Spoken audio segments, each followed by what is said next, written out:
এখন আমি ঢুকবো। এই যে এই তো লেখা দেখাতে পাচ্ছ ঐতিহাসিকই, এটা এইদিকে ইংরেজিতে লেখা আছে। এখন ঢুকবো, আমি দেখবো এটার ভিতরে কি কি আছে।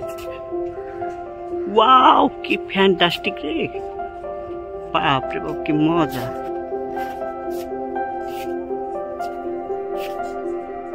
কি দারুণ দেখতে রে বাবা।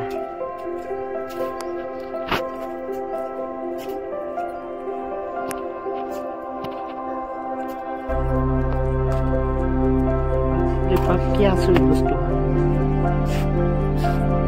মাথায় নষ্ট হয়ে গেছে, বাপরে বাপ।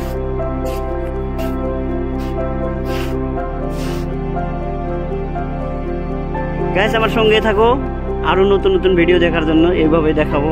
দেখো ভাই গাইস, যদি কোনোদিন কলকাতা আসো তাহলে এই ইকো পার্কে এসে যাও, একদিনে তো পুরা নেওয়া সম্ভব হাঁটে হাঁটে দেখার জন্য। এখানে দেখো অনেক অনেক বস্তু আছে দেখার মতো, যেটা দেখানোর প্রয়োজন তো মানে শেষ নাই, যেটা বলা যায়। এই দিক দিয়ে আসে,